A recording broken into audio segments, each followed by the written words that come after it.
Hi everyone, today we will talk about how to fix Facebook verification code not received issue resolved. To know how to fix Facebook verification code not received issue resolved, you should just go to settings like this. We will click.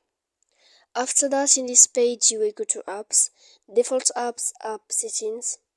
When you will see this list, you will go down to find the application of Facebook and you will enter. Then in this page you will go to click force stop. After that you will enter to storage.